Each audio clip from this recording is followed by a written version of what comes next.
Good people, what's going on? Welcome to episode 89 of the Dawn Podcast, man. And my man back for the second time, Rob Markman, man. What's good with your Playboy? Hey, I'm chilling, man. I'm just, on my 1-2, man. Just trying to do good work and make sure it count, man. That's it. But I'm blessed, man. How about you? Everything is love, man. Obviously, like I said last time, man, I really appreciate what you do for the culture, man. And I'm always tapped into you, bro. Thank you. It's a we thing, man. I look at you the same way in terms of, there's a certain group of us who believe in the same things, who love it in the same way, even if we don't agree on everything. We have our debates, we see things different way, man. But the love for it is the same, and the yearning to elevate it and bring it forward and leave something for the cats who come behind us is there, man. And I can get with that because a lot of people in our space, in our media space particularly, they intention ain't that. You know what I'm saying? The intention is to burn this thing down, get whatever they can get for themselves and fuck the rest. You know what I'm saying? And then there's people like yourself who is of just a good mind, a good heart, man, a good spirit. So I'm here for this all day.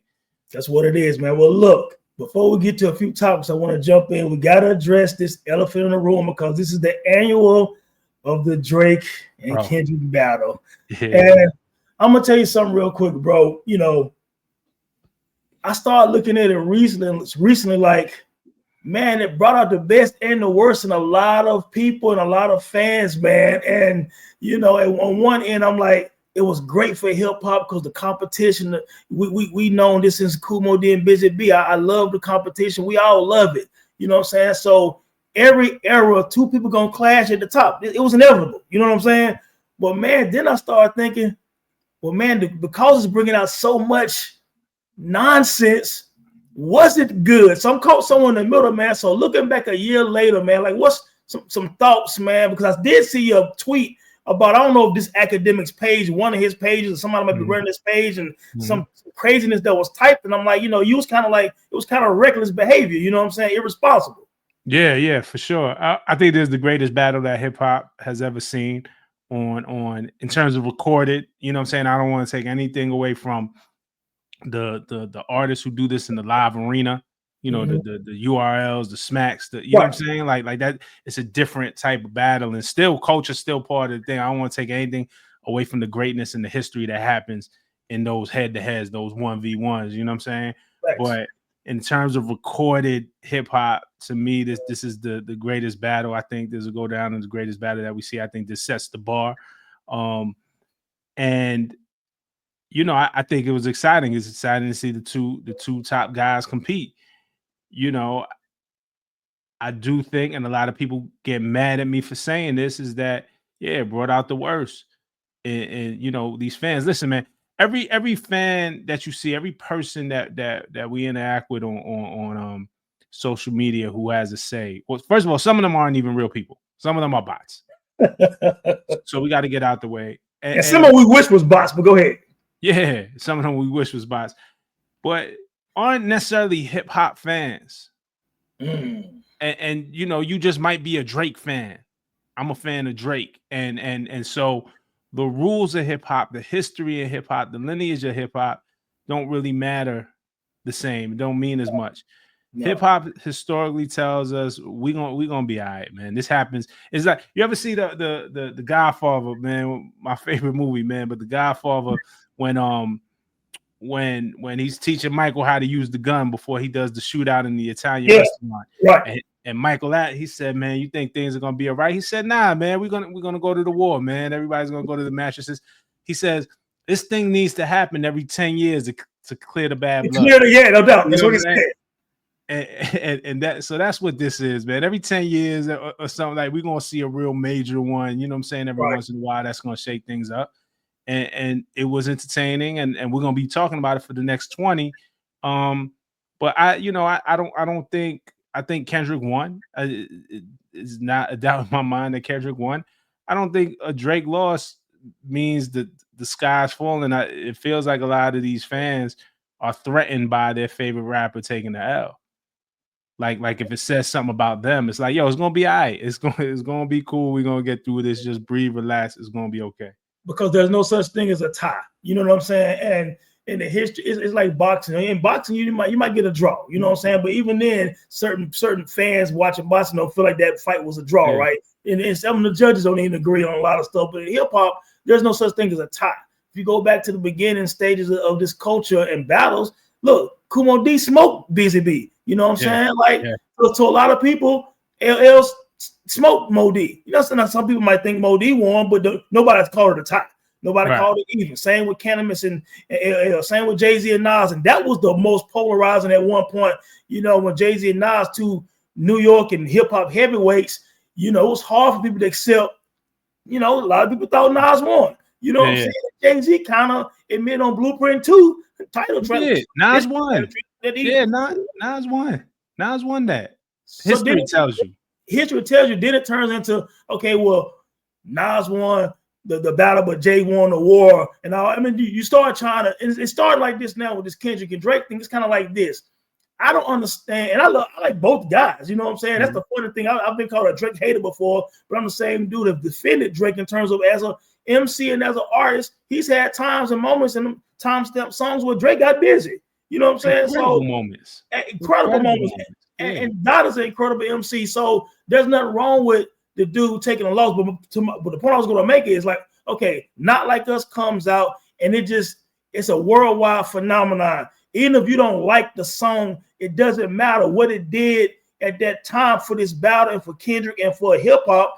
It can't be erased. People will talk about this forever. It was played at the Super Bowl. He's on a stadium tour. You know what I'm saying? Doing this song. So yes, Drake lost the battle. People, you can hit me, you can tag me, you can do whatever. And I know this. They're gonna take pieces of this conversation with us. Do what you will. He lost, and it's okay. There's nothing wrong with losing. Sugar Ray Leonard lost a boxing match before. It doesn't matter. Yeah, we're gonna be all right. The words of the great Reverend Kendrick Lamar. We're gonna be all right. Everybody gonna be all right. I will give you. I'm gonna go back on something you said though. I'm gonna give you one tie. Okay. I'm gonna give you one tie. I'm gonna give you one that I don't think is hip hop that we decided who won. Beanie Siegel versus Jadakiss. Now listen. I'm glad you brought that up because I had a lot of people mad at me because Beanie Siegel won to me. You know what I'm saying? Yeah.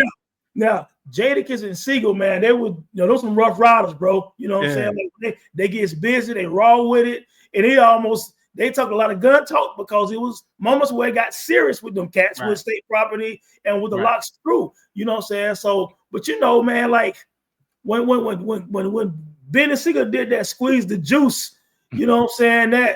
The way he did that joint, man, like I was like, I don't know, man. I thought it was a tie at one point when it was still going on because they had a lot of other freestyles dissing each other and they camps on mixtapes and going up to the radio station and all that when that was a thing back in the day. But man, when I revisited about a year ago and I posted on Twitter, I said, man, I don't know. I think it was a boxing match. It was 7-5 Siegel, but you thought it was a tie, right? I think I'm not mad at somebody saying it went one way or another, right? I think it's a tie. I think. But why? I think that's as close as you can get. I think you know what I'm saying. Even if you say Siegel won, I respect it. Right. But I think even if you say Siegel won, it was like to me by a hair. But it was back and forth. I thought that I went back and forth. This one, it was by a hair. It was like it's super close to call. I thought that was just evenly matched. I think two guys with impeccable skill. Yeah. Just the tension was heightened at that time, and whether or not, and these are really good dudes, man, and God bless them both. But all that shit they was talking at the time, listen, at the time we believed them. Yeah, and at the time it could have went down. So all that shit they were saying was like, man, you believe this shit, man. Like another close one too. Since you brought that up real quick, I just had a thought. Man, when back in the day, and I'm a little old, when DJ Quick and MC8 battled, man, that's actually one of the most slept on battles in hip hop history. I talked about this recently, and like a lot of people, we mentioned like a lot of good battles. That one doesn't come up, man, but they had some vicious songs and some vicious verses at each other. You know what I'm saying? And it was also some West Coast gang banging shit too. So it was kind of, and they was both in Compton, and they had real crews, and they really affiliated with some things, and so. There were times where it could have went left field, and then you have this Source Awards where when Death Row performed, Quick performed and said all this stuff about 8 was in the audience. In the audience, yeah. So you know what I'm saying? Like that was, so that was a battle that's not talked about enough. And for anyone who's going to hear this, hope they go back and tap into some of the MC8 and DJ Quick, just because I thought that was very, very close as well. Yeah, that was if you kind of know who you're talking to if they could reference that battle and see that battle. This is before. I mean, hip hop is mainstream for sure. Yeah. We're doing numbers and it's pop, but it is so ubiquitous now. It's like hip hop used to just be our thing. Hip hop is everybody's business now. Mm-hmm. Like you know what I'm saying? Like the fandom is so wide. But that's one of the ones that was like if you know you know, because not even if you just listen to the radio, if you're from the East Coast, or if you was in Atlanta, like that one might have went over your head. You know what I'm saying? Like, but incredible battle. So, just to the fan, we've seen this before. It's gonna be okay. Mm-hmm. And there's some things we haven't seen before. It'll be interesting. This lawsuit, I'm very eager to. Oh man, this is very different. See how this lawsuit is gonna shake out because besides, what's the end game? What's the end game though? I don't know. I mean, the end game seems to be money. You know what I'm saying? Drake is claiming, look, this hurt his business, this hurt his whatever. So the end game seems to be money, but this has the potential to change the way that rappers engage with each other on records, especially rappers signed with a major label. Like, will major labels, if Drake somehow wins this thing and UMG takes a major hit, there's UMG saying, well, now we ain't putting out nobody diss record no more. If we you know what? Album. Like I don't know. You know what I'm saying? But it has potential to change something. So let me see if I'm dissecting what you're saying. So potentially, if something like this is, if Drake wins this, let's say you are on a major Columbia or anything like that, you're a major star, they're gonna hush your potential battle routes, and so maybe you have to be an unsigned or independent rapper going against another independent rapper in a battle sense, because maybe 2 more people who are on major labels in the future, because of money and legal situations, they will have to fall back on the battle. Yeah, it might be that. It might be that, or it might be like a mixtape thing. Remember when artists signed to mixtape, artists signed to major labels, like a Rick Ross is signed to a Def Jam, where he puts out Rich Forever, but it's not like Def Jam could promote that album or co-sign that mixtape. This was dope, by the way. Yeah, incredible. Well, when you go back and you look at history, Rich Forever was supposed to be Rick Ross's album that he turned into Def Jam, but he was going through something with them. There was something they didn't see eye to eye on, so he gave it out for free to warm up the streets. But that was intended to be his album. And it sounds like an album. It definitely wasn't a mixtape. Masterful. And so who knows? But we never seen it before. It has the potential to change things. I don't believe in it. I don't believe in the lawsuit. I look, man. I sympathize with you. If somebody called me a pedophile on the biggest record of the year, I will be upset too. I will be mad. I get it, but is ways to deal with these things. Like, you willingly engaged in this back and forth. It just kind of didn't shake out. Was it nasty? Yeah, but it was nasty. You said some nasty things too. So it's like, the shit just ain't. It ain't fall your way. The domino ain't fall your way, man. It's gonna be all right. He's still gonna be Drake at the end of the day. He got a record right now with Nokia. That's a hit record right now. It's working for him, man. You get back and man, you get back to business and do what you do. Absolutely. Absolutely, man. So check this, man. So about a week and a half, 2 weeks ago, I was describing my definition of a classic, universally recognized classic album to someone on Twitter. And we had a little conversation, and what I had said was obviously a universal, not a personal classic, not a regional thing, but universally recognized, like The Chronic is an album that can shift the culture, shift the sound, influence a culture, influence hip hop in general. Something like The Chronic influenced a lot of like production and engineering, and it started slangs like The Chronic talking about weed. It introduced Snoop as a star. It did all of these things that we know universally recognized classics do, and it also touched every region. Even if you don't like it, you got to be like, yo, that Chronic joint is crazy over on the West Coast. Even though I might not rock with it, it's undeniable, right? So I had that conversation with someone, and so their comment back to me was like, okay, cool, but Kanye West got 6 classics. So my comment back on top of his, and it ended up going viral. That's never my intention. I just respond to people and keep it moving. Yeah, you just be talking That's it. about your passion, with your passion. Yeah. I get That's you. it. That's it. So my response back was, bro, no artist in hip hop history has 6 universally classic albums. They might have 3 or 4 at the max. And we're talking about the biggest stars. And I think some people confusing great with classic or personal classic, like like the Lost Tapes for me from Nas, a personal classic. Same. But universally, it's not a hip hop universal classic like 36 Chambers and the damn Chronic. But people don't understand and know how to differentiate that. So when I said that, it just went crazy. Of course, it went nuts. But my thing to you is, what's the criteria for you for a classic hip hop album? Then I want to get into a few people adding this Kanye comment. Yeah. And I have reasons why it's like that. But for me, a universal classic, it goes to a lot of things that you said. It has to mark a place in time. I mean, great body of work. There's this feeling that a classic is supposed to have no skips. I don't particularly subscribe to that. Right. Your mood might depend on certain things, but I think the impact has to be there. I think it has to shift culture. I think it has to mark a place in time and change the direction and change the way that we think of hip hop and we think of the genre. It has to elevate it.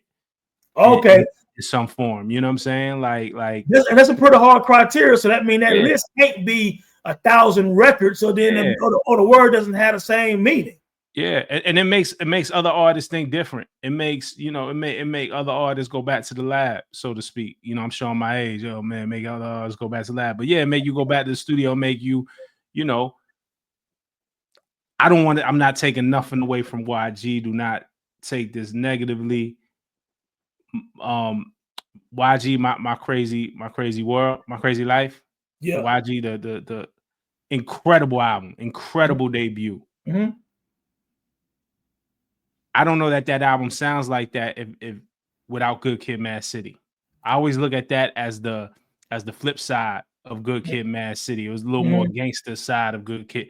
I don't know for sure, and only YG could say this, but I think I think Dot drops Good Kid, Mad City. It's this coming of age storytelling album.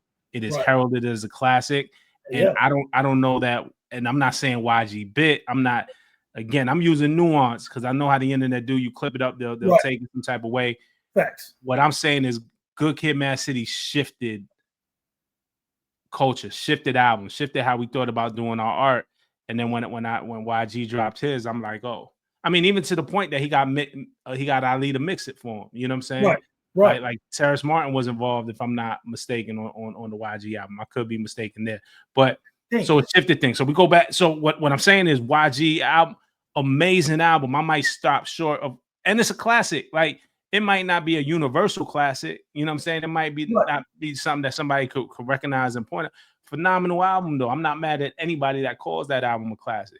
But Good Kid, Mad City is the one that shifts the things and make people think about it different. The Chronic, Doggy Style, Get Rich or Die Trying. Like shifts, like OutKast, like Aquemini, like, you know what I'm saying? Shifts, like, makes you think about this whole thing differently. And that was my point, Rob, because now we want to say a region. See, I break it down in different like subcategories. Like University Classic is the upper echelon, right? So then I say, okay, this album the next one might be a regional classic or just a classic album. You know what I'm saying, for that time period, but not universally, but people who recognize like when I think of regional, you could say, I remember in high school, man, I heard like Black Moon Enter the Stage, and that was like a New York City underground classic. So you have underground classics too, just like me being in North Carolina. For us in 2003, when Little Brothers Are Listening came out, that was everything for hip hop heads down here in North Carolina. It was an underground classic.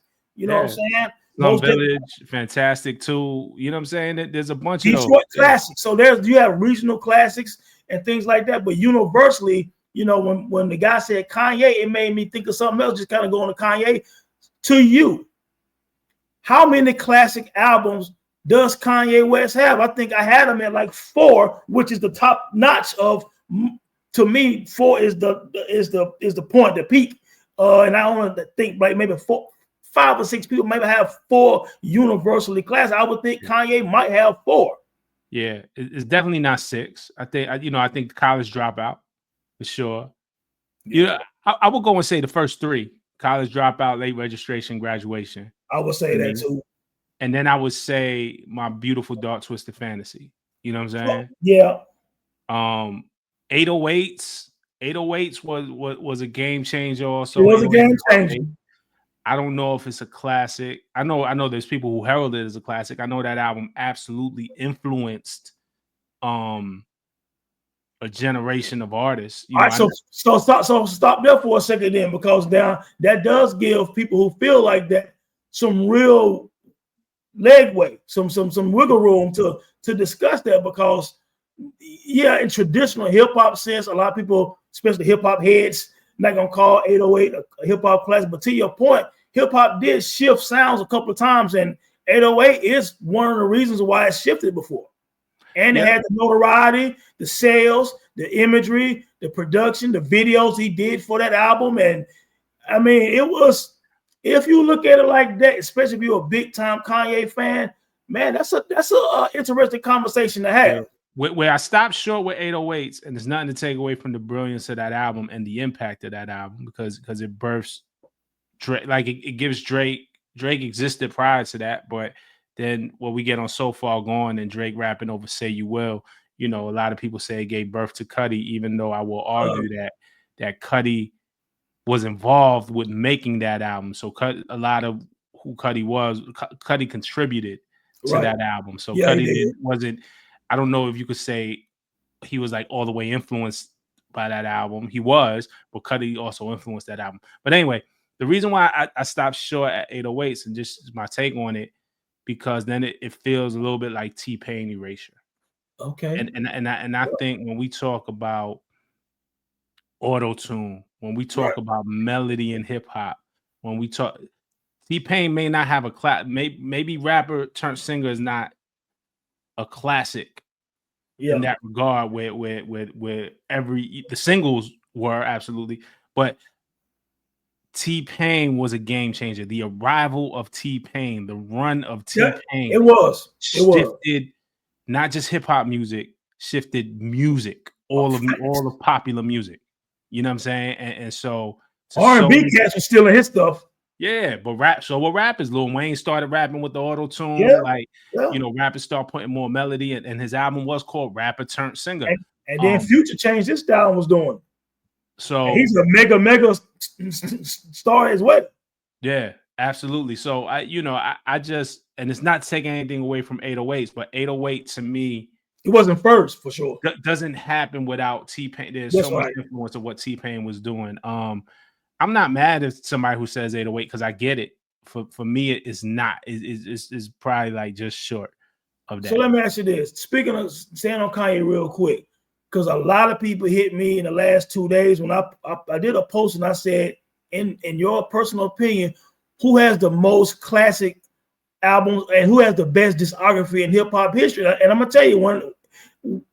Let's say I got 300 responses so far. Man, probably about 150 young people are saying Kanye West, because I think they're saying so. Kanye West as an artist first. Now we know he has assistance with writing, production. I'm just talking about his music. So his albums, his discography as a rapper, and his discography as a producer. If you add those two things together, it's gonna be really hard. He definitely top 3 best discography in hip hop history to me. If you're gonna add his albums and his production credits, I mean that might be number 1, baby. Where would you rank him as overall discography? Yeah, and I hate to, and we talking about music, and I think that's right. I think we could. I had to think about it some more. You just kind of put me on the spot, but I think in terms of discography, and again, if you talk about production and raps and his own albums, guest features, like there was a strong case for Kanye to be made to have the best discography. A strong case for him to be number 1. And the fact he knows that makes it even worse, but I digress. Well, a damn shame what he's doing now. Right. Because we could separate the art from what's going on for sure, but the music not even that good. Like the music feel phoned in right now. You know what I'm saying? Yeah, So, and I would definitely say he's right there close to the top. If somebody said Kanye West has the best discography in hip hop, you know what I'm saying? It's a legit debate. Some people naming people, it's not a legit debate. Kanye is a legit debate, whether you think it's antics, and I don't care about antics because I think he's done a lot of stupid shit that I can't even rock with at all. You know what I'm saying? Very irresponsible, and I don't know who he has around him. That's another discussion for another day. But if we talking strictly music, it is what it is. But let me ask you this, man. Like, and this is on the spot, of course, and I'll throw a few things out. I think it's a short list of people who have 4 classic albums. You know what I'm saying? Like for me, I mean, don't get me wrong. It could be 10 people, groups of MCs out of however many. But I'm gonna give you some examples. Like for me, I would say OutKast. I definitely put OutKast in that conversation for sure. I had Ye there. I got Jay-Z there. I would put Jay in there. It's hard. I got Jay there. I have Scarface there. The Diary. He's pushing it close. I got the Diary. Well, hold on. What's the 4? What? The Diary, Untouchable. Yep. The Fix. And maybe now see a lot of people like his debut because for Texas it did big things. Mr. Scarface is back for Texas, and how that influenced a lot of rappers in the Midwest and in Texas with Scarface debut outside of Ghetto Boy. So you can look at some of those potentially. And again, right now it might not be so. Some of these might be universal. Some of these might be classic. Yeah. And I don't want to take nothing away from Scarface. No, not at all. We spoke about the Fix the last time we saw. I love Fix, bro. So then you're gonna have people who will maybe debate and talk about some people like T.I., you know what I'm saying, potentially having several classic albums, maybe, especially regional classics. Trap music, urban legend, King. Yeah, and some people say Paper Trails is his most complete album because that's the one where, and me personally, I listen to Paper Trail the most because I feel like that's the album where he became an overall artist. He put it all together with different types of songs and themes, and he was a lot more conscious overall. It was, to me, that was just like his magnum, man. You know what I'm saying? But that's me. But so you can debate those, man. Some might debate EPMD, you know. Some might debate Gangsta before regionals for sure. Which one? You know, you could do debate regional classics. Gangstar might have 4. Gangstar. Which one? Hard to Earn. Definitely. Moment of Truth is an amazing album. That might be their best album. Daily Operation. Okay.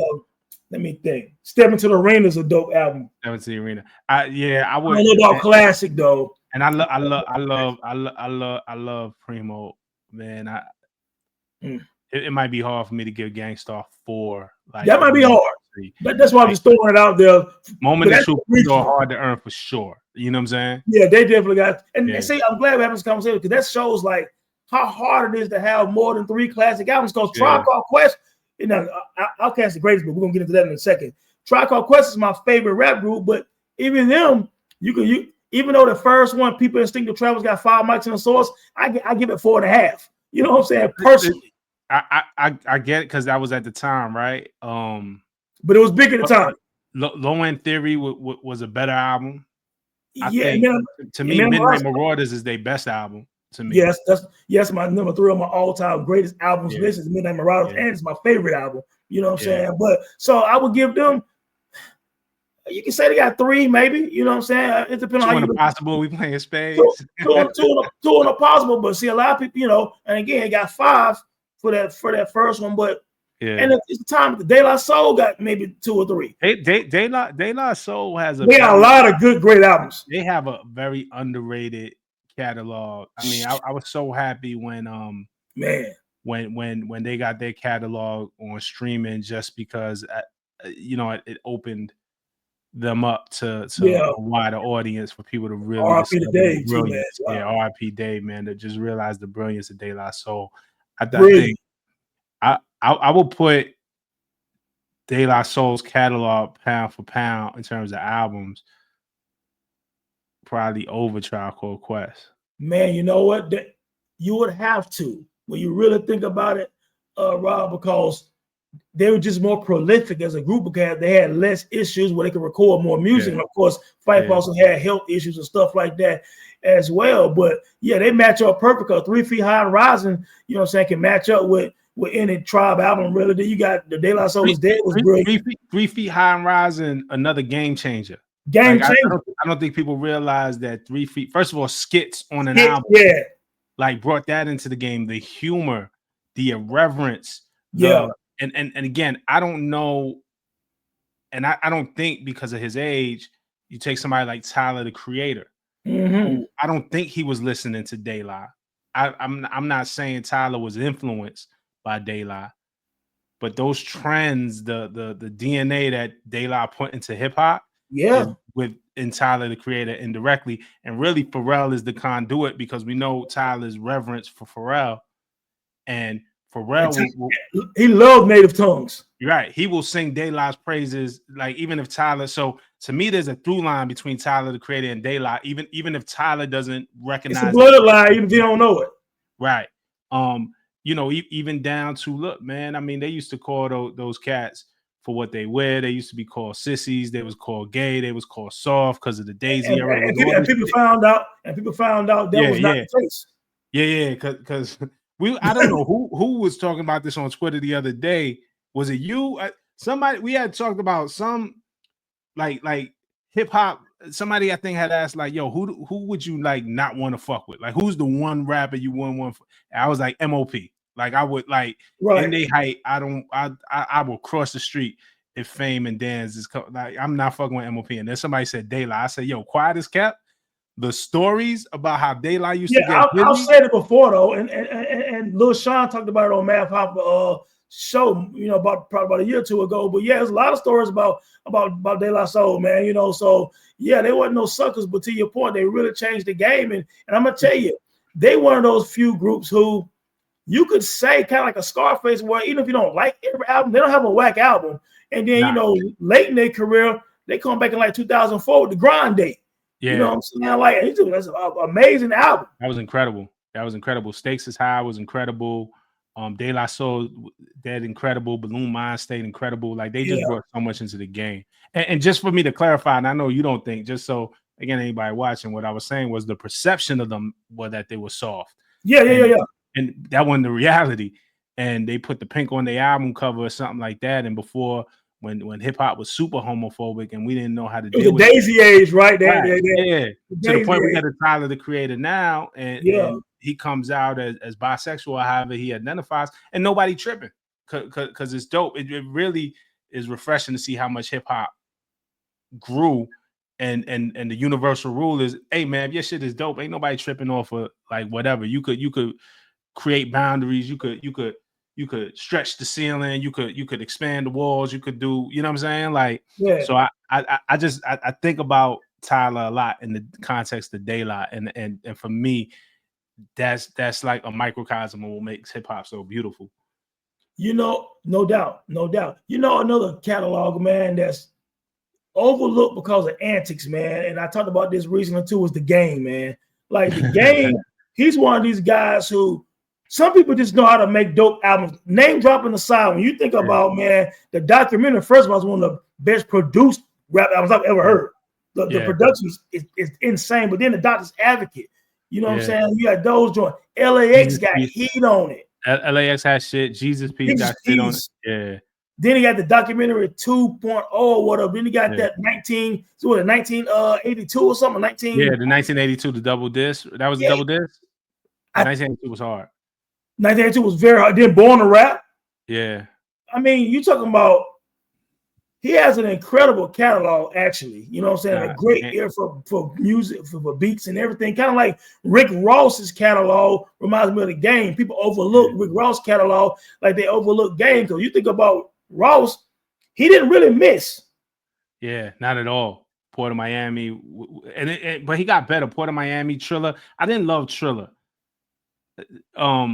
Man, but by the time we get to Deeper Than Rap is insane. Teflon Don. Teflon Don's you know what I'm saying? Even the Mastermind album, I think, is an incredible album. Yeah. God Forgives, I Don't. Like crazy. Yeah, Ross got it. I think Ghostface has Now listen, a strong Ghost, argument for Ghost. one of the best discographers probably ever. Yeah. You know what I'm saying? Because he came out. You think about the Iron Man, the Supreme Clientele, and Fish Scale alone, just those three. And then he is the guest on Bill for Cuban Links. It's not the same album without him. And then I give him a lot of credit for Bulletproof Wallets. I know that album that was retail release was different from what was leaked. There was a couple of records that was supposed to make it that didn't make it because of real dope. Like The Sun, like, you know what I'm saying, and all of this shit, like incredible. But Ghostface discography is incredible. And then you really look at who Ghost was, and I've seen interviews where Ghost has acknowledged this. When Wu-Tang first came out, it was Method Man, ODB. People really respected that. People respected Jizza. Yeah. Like Ghost wasn't like super regard. People weren't looking like, oh, Ghost is gonna be the one. And out of all solo discographies, Ghost has the best solo discography out of all. Yeah. And that's no disrespect to nobody else. Yeah, not no disrespect. And he said, and I think they would agree. I think if you don't agree, I wonder what they internal debates look like. But Ghost, I remember seeing an interview or reading an interview where Ghost felt like he didn't give his all on Enter the 36 Chambers, or where he felt like he didn't like really show up in the way he felt he could show up. And if that's the truth, then look, by the time we get Only Built for Cuban Links, he figured it out. By the time we get to Iron Man, he mastered it. You know what I'm saying? And then he represented on Forever. Yeah. Impossible. I remember Impossible was a game changer too. Impossible, when that dropped, I remember he got Hip Hop Quotable on The Source. He killed that. Yeah, that verse was like just changed shit, man. So yeah, go impeccable. Speaking of Wu-Tang, then real quick, as a collective, group, albums, and solo, how many classics do you, and I ain't talking about Universal no more, just classics that you like, do you think they have? Enter 36 for sure. Liquid Source for sure. Only Built for Cuban Links for sure. That's 3. Iron Man. 3. Iron Man for sure. Supreme Clientele for sure. That's 5. That's 5. Fish Scale. So I'm gonna cut you real quick and say you skip Wu-Tang Forever, brother. Wu-Tang is not a classic to me. Oh, wait a minute. Yeah, it's not. Oh, the double CD not a classic, dog. Nah, it's not. All right, so for me, then I'd just say for me, I thought Forever was brilliant. I thought Forever was a classic. Of course, anytime you cut something down to one album, it's gonna be what it's gonna be. But I remember, man, I was in school. I was a senior at UNCG. Man, midnight sale. We went out there that joint to get that Forever double CD. Cars are wrapped around the record store. People all outside playing. You know what I'm saying? Bells of War, Triumph, everything. You know what I'm saying? Like the album ended up going 4-5 million, doing what they over exaggerated the shiny suit era, which is not even a whole year. That's another whole. We talked about that before. But anyway, it had the impact. I think it started a war tour with Wu-Tang. I don't think nobody ever had what else like. I think they was on a tour years before that too. But they went on tour with because I went to that tour. They went on tour with Rage Against the Machine and Wu-Tang together. I saw them in Jersey. Yeah, and I saw them right after that too. They came out of North Carolina. You know what I'm saying? It was they the wild boys, man. I actually kicked it with some of them cats that night, man. Wild dudes, man. But anyway, you know what I'm saying? Like the impact, Triumph being at that time, it was the biggest produced video. I think at the time, nobody seen anything like it. It felt like a movie. It felt like when they was starting to talk about it before they released it on like MTV and stuff. It felt like the hip hop version when Thriller was about to come out with Michael Jackson. Yeah. And so it had that kind of feel to it, like they returned it, man. Wu-Tang is back after the solo albums. You know what I'm saying? It had the impact. Then it had It's Yours end up coming out as a single, and yeah, man. For me, it fit the impact. You know what I'm saying? The influence, everything, bro. I probably would take 3 songs off there, but again, when it comes to double CDs, you probably could take 2 or 3 songs off any double CD that you consider real dope, man. So yeah, man. Like, but what made it fall short to you? Wu-Tang Forever. It was because it was a double CD. I remember getting it and like being like wanting to really just be like, "This is the greatest shit ever," and there were places where it just fell short. To me, and I don't know what it is. I don't know if it was the camaraderie that I mean, because you had dope records like Triumph was a dope Man, yeah, record.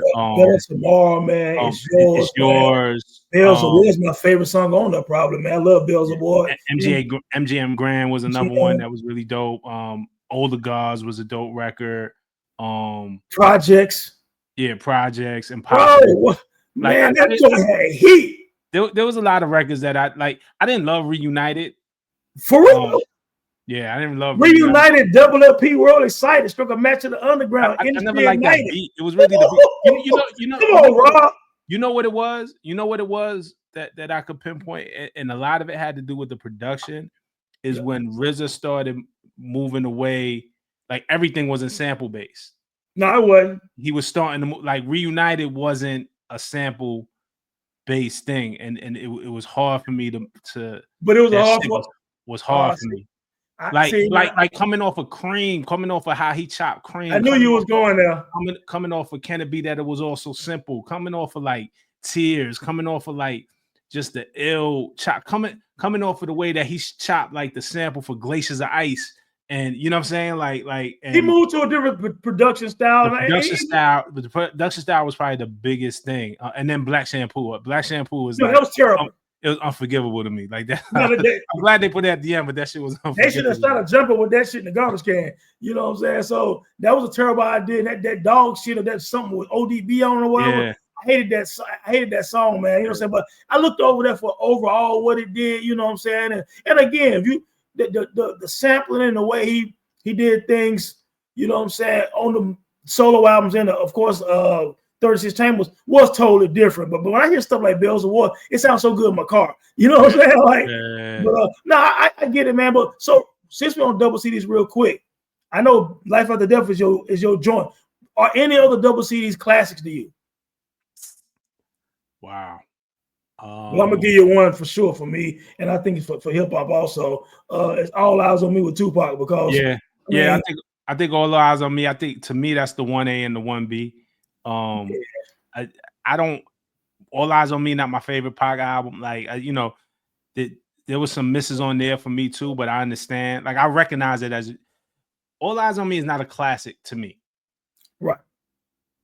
But I recognize it as a universally. I recognize that hip hop recognizes that as a classic. Thank you, brother. And that's all I've been trying to say to certain people when I speak about hip hop. I'm saying, look, certain albums undeniable, whether your personal tastes agree or not. You have to be able to step outside of it and say, hey, you know what? I can say, I don't listen to. I love Doggy Style. I can't use that as an example. I'm trying to think of a classic, a universal. I really don't listen to a lot because I love All Eyes on Me, you know what I'm saying, as well. But I don't know, man. It's hard to say, but there are classics that like. I don't listen to Get Rich or Die Trying a whole lot. I like it. I know some people probably loved it more than I did. You know what I'm saying? It's a universal monster. You know what I'm saying? But I'm not riding to it right now. And I have Tupac classics. I have like Me Against the World is a classic to me. This is his best album to me. Machiavelli is a classic to me. Okay. Strictly is a personal classic. I understand that it's not. I understand that it's not seen as a classic, but man, Strictly, man, I Get Around, Keep Your Head Up. Holla If You Hear Me is one of my favorite Pac songs. Papa's song. Holla If You Hear Me. That's on Strictly? That's on Strictly, and I think it was on Above the Rim as well. But it was on Above the Rim. Holla If You Hear Me. But I think it was on Strictly first. I think Strictly came out first. Holla If You Hear Me was on there, then ended up on Above the Rim. But yeah, Above the Rim was 90. I think Above the Rim was 94. Strictly was 93, I believe. Right. Yeah, because Minkus the Work, he got locked up in 94. Minkus the Work came out in 95. Yeah, but that album got 5 Deadly Venoms. It got the Middle Finger joint. It got the joint, with Ice Cube and Ice-T on it. Like, is Papa's song on there too? Papa's song is on there. Yeah, man. Like so. Strictly is pretty dope. Strictly's pretty dope, man. It's probably one of his. It might be his slept on album. You know what I'm saying? People don't mention Strictly at all. So, but again, it's a personal classic for me. I understand why, but why it isn't for anybody else. But there's just Pac albums that I like better than All Eyes on Me, which is a great album.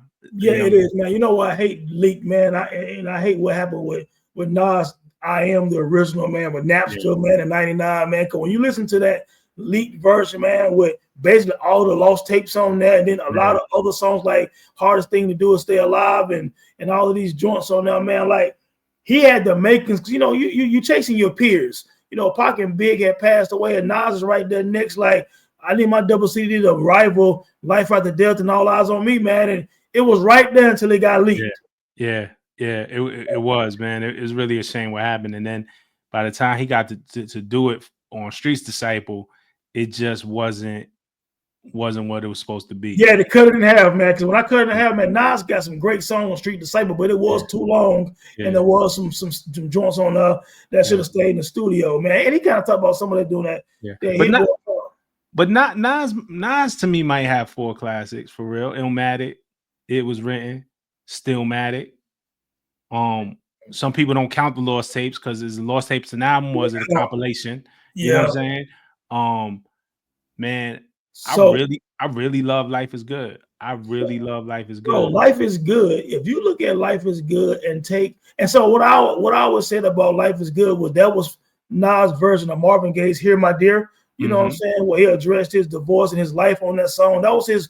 He always was vulnerable in terms of his rhyme. And Godson had a bunch of vulnerability on there and everything, dance and get all that stuff. Heaven Was a Mile Away, but Life Is Good was the one where I feel like everything came together again for like a resurgence of Nas in like 2012 and Life Is Good. And the deluxe version is 5 mics to me. Like when you think about that, Stay, Roses, Where's the Love, Black Bond. I mean, it's an incredible album, man. But I'm gonna tell you something, Rob. Yesterday I had to commute. I'm outside of Winston-Salem in Clemens, North Carolina. I had to commute to my office up in Durham, and it's about an hour and 15 minutes. And I listened to KD3 all the way through. Right. And I'm gonna tell you something, brother. I always loved it, and I always talk about that album a lot. Man, Nas and Hit, but that was the one where everything they did to me came together flawlessly. Yeah. Like that's an amazing rap album, man. My favorite album from them out of that bunch of 6 was The First Magic. I love The First Magic album. Well, The First Magic is my second favorite one. It's a great one. Starting with speeches and ending with dedication is crazy. Yeah. It's crazy. Nas might have 4, depending on who you ask. I'm not mad at it. And, I'm trying to be objective because he's my favorite MC. So I'm also not mad. I'm also not mad at Godson. Godson to me is a personal classic, but I understand why it isn't maybe universally seen. But Godson is right there. I think he changes 1 or 2 things of Godson, and I think Godson could rival Stillmatic. That zone out shit. He should have threw that shit in the trash. I love zone out. Are you crazy? What? Oh my god, I love and zone out. So you must like Nas is coming on. It was written too. Oh my god, when he was like, "Oh, whose flow is this? Is it solo or X?" When he he killed that part. Yeah.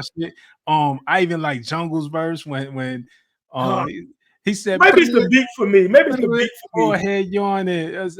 Jay's toe guns since Bow Wow age. Like yeah. I mean, Jungle went off. I love that record. That record's a guilty pleasure. I ain't mad. I think it's the beat for me. I get why people don't like it, but that record is so like ambitious and left of center and out there. Like that might have been some shit. Maybe they ain't had no business rhyming over it. Maybe that was some shit they like. That's like some Cool Keith shit. Like you know what I'm saying? Like left of center. But I love it. I love that record, man. It's weird, man. The last 2 things, man. So check this out. I saw you post the other day, and it's something I've said over the years. That's why I rock with you, because we have some similar tastes. But you had said OutKast, the greatest group of all time, correct? Yeah, absolutely. So I listed my top like 15, 20 greatest rap groups of all time several years ago, and they keep popping back up. So I redid it again. And I always explain when I do my Flowers part, I said OutKast is the greatest rap group of all time. I didn't say the most influential ever, because that would probably be Run DMC when Raising Hell came out. You know what I'm saying? And that's when I learned how to scratch on Run DMC albums. I'll be 50 this year. I get it. You know what I'm saying? But OutKast to me, when I say the greatest, they have checked every box off in hip hop that a group can do. You know what I'm saying? You come out with Southern Playalistic, and it's the Atlanta version of the Chronic to me. Like, meaning before I heard the Chronic, I didn't know certain places in Compton and in LA and California. Man, when I heard Southern Playalistic Cadillac Music, then I go down there. I'm like, oh, that's College Park, that's Decatur, that's this, that's what. And OutKast did that with Solo Playalistic with a classic debut. They come back with ATLings, and they both are elevated in terms of MCing. I mean, some of the best rapping you'll hear is on ATLs. Then you got the diversity when you have something like Babylon. You know what I'm saying? Yeah, When you listen to what they said on Babylon, man, you know what I'm saying? The 13th floor or whatever. It's like these dudes somewhat different. And then you come back with Aquemini and basically merge damn near the first two albums, Elevate and Liberation. For me, is one of the best songs I've ever heard in any genre. You know what I'm saying? Like, so you got that, and then you talking about Stankonia is actually the highest rated album as far as professional reviews. I mean, because it touched on so many different types of music. So a lot of critics love Stankonia. And then you turn around with the highest selling double CD of all time with two totally different styles. And you got Andre basically doing his own rendition of a song from the 50s. Yeah. Well, Big Boy take you to the Harlem Renaissance. Yeah. They're the greatest for me, man. The most range of any rap group ever to me. Nobody got the range OutKast has. Yeah, they're the greatest group of all time to me. And you know, I was arguing about this in my group chat before because I want to be careful when we have conversations like that because I'm not with the erasure. Is no disrespect to what Run DMC. No disrespect. Because they're the most influential. I think Run DMC is so important. I think Run DMC, when they said hip hop was a fad, hip hop was this, hip hop was like Run DMC doing a song with Aerosmith, even though, man, it might be kind of corny or whatever. You know how that opened doors. It changed the game. Like it's global. It made hip hop global. Yeah, my Adidas, like the way they was able to shift with my Adidas. You know, even just their parts in Crush Groove. Like those dudes were movie stars, but then they come around a couple years later and they got their own movie. They got Tougher Than Leather. You know, Run DMC was the first. Like it was just a shift in the game changer. Run DMC, prior to Run DMC, we were dressing. You know, our biggest artists were dressing like James Brown or Parliament Funkadelic. That's a fact. Or the Village People, like sliding, they were dressed like flying down. Slide Family Stone, you know, and shout out and rest in peace to Jam Master Jay because he was behind the look of Run DMC. Right, but what was the look? It was like, nah, this is what we rocking in the street, like that. That kind of births literally like streetwear, like it made it cool to be like, nah, this is how we just be on the block with it, like. If you look at so they shift and change the hip hop. What I will say is they raised it, but OutKast. So what I say is OutKast is the greatest, but OutKast cannot happen without Run DMC. Like obviously Run DMC, you know, we all stand on the shoulders of giants who came before us. But OutKast to me is the greatest, man. Like I mean, and they really are, man. Like I said, and another thing, real quick, I'll be remiss if I didn't bring up is. I don't know if you've seen me lately going back at cats like, look, I'm tired of the Big Boy disrespect. You know what I'm saying? Because at the end of the day, Big Boy is an amazing MC. The other day I played Art of Storytelling too, and I'm like, what are y'all listening to? And I reposted Benz and Beamer from someone who had posted that video. The Jersey Drive soundtrack. Are y'all listening to lyrics? Because Big Boy got massive flow, various flows, diversity in his songwriting, the way he can construct his own solo career outside of OutKast. You know what I'm saying? And yo, like Big Boy is an amazing MC. I've been on that. If those two guys, first of all, grateful that we have OutKast. If OutKast never existed and Andre came out as a solo MC and Big came out as a solo MC, we wouldn't compare them. They beat heralded. They're unequivocally two of the greatest of one time. I feel like that started to change, but the first three OutKast albums, the first four out, like as fans, we never separated. Nobody was talking about who's the best. Who's the best? It was like both these guys are fucking cold. Like it was really like, yo, one of them just punch you in the mouth, the other one left, right hook, boom, right. Like it was just like, and then it just wanted the lyricism. It was like you said, the storytelling, the picture they painted, the importance that they were for Atlanta. You know, I hear Jermaine Dupri talk a lot about it. And I understand, look, being from New York, I get it. When it was like, yo, New York didn't want to hear nothing. Like, New York wasn't like really fucking with it. But if I'm going to be honest, really until OutKast, we ain't know what the Atlanta sound was. Cause Jump, listen, Chris Yeah, Cross sounded right. like Naughty by Nature. You know what I'm Absolutely. saying? The Yeah. Brat, Funkdafied sounded like Snoop and Dre. It was more of a Facts. West Coast sound. Like Facts. And she's what from Chicago. That's Midwest. and she's Chicago. But what you had said was like OutKast was like, and I'm gonna give it up for another group after this, but OutKast was like the first time, like I'm hearing certain slang. Yeah, I'm hearing streets, what's Decatur. I didn't know Yeah. what a package store was when I Right. finally get to Atlanta, and I'm like, oh, that's just where you buy liquor. Like, Right. why is it still called the liquor store, but the package store?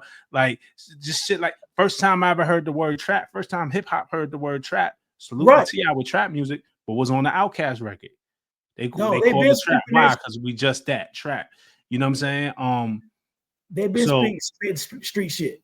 yeah, so it's not. It's the lyrics. These guys are top tier MCs, Top but this tier. but this is culture, man. They brought the rest of the world To into Atlanta.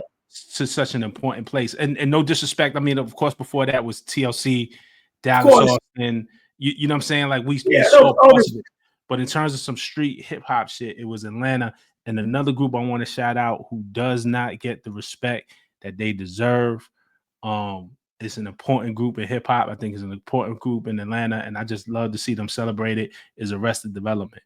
Yeah. Um, pe- Yeah. People forget. Come on, man. They won a Grammy. They had 3 top 10 singles with Yeah. Everyday People, Mr. Wendell. You know what I'm saying? Like Yeah, they were so the important. And Speech, right? Yeah, Speech was a each, talented dude, man. Writing yeah, his production, and we've chopped it up like on Twitter before. I haven't personally spoken to him, but I told him I appreciated what they did for the culture, man. Because they also gave you a sense of pride too. You know what I'm saying? yeah, Like it was definitely a sense of pride, and it's me being from North Carolina. I felt that too. You know yeah. what I'm saying? So yeah, You shout out to them. the only reason that I could get, because I'm like, man, when we talk about Atlanta hip hop, why we don't talk about them as much as I think we should. The only thing I could say is I was confused too, being from New York. Their Yeah, debut single was called Tennessee. So I'm like, it oh, they from was. Tennessee. Okay, It that's what was. Tennessee sound like. But when you find out they really represent Atlanta, and that's where the group has its roots from, man. It's really, really a beautiful Yeah. thing. And No doubt, man. And shout out to Good Mob too. You know what I'm saying? Because I'm like oh the biggest, yeah, I'm like the biggest Good Mob yeah, fan. So yeah, man. Before I let you go, man, I want to run this by you. Get your thoughts real quick, man.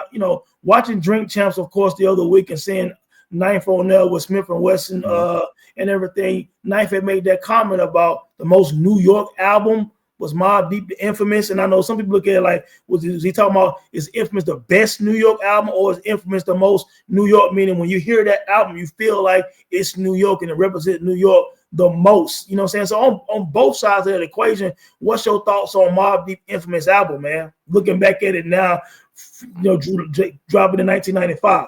I mean, an absolute classic. Um, And it's hard for me to say if it's the most New York album because I lived it. It's definitely up there. I get it. Right, Um, there was so much shit that they were saying on that album. I'm 15 at the time it dropped. right, So I understood exactly what they saying. Like, they talking about like things like um um going to the bridge to meet up with a girl and they plotting on you. You know what I'm saying? Like that was a thing in New York. Like you couldn't go to oh man, I gotta meet up with this other girl, with this girl, man. She live in Harlem or she live in the hood. That's right, not my right, home. Yo, bro, come with me. Just wait outside while you know right. what I'm saying? Like that was a thing. Like just I don't just everything we was on, the 10 boots, you know what I'm saying? Like the attire, the lingo, the way that they talk, the way like everything, like so it represented us to the fullest. So I see why he says it, because it was such a street album, like something like Ready to Die, like I wasn't rocking Versace. You know what I'm saying? Like by the Right, time we get to the One More Chance remix, like right. a Mobb Deep for me, yeah, the Infamous met us right where we was at that time. Everything that they were saying felt like real life, and everything that down to what they were rocking, the brands they was mentioning, like it all felt attainable. It was exactly what we was at, where we was, you know what I'm saying? It was how we was dressing, it was how we was talking, it was what we was drinking, it was all of that. You know what I'm saying?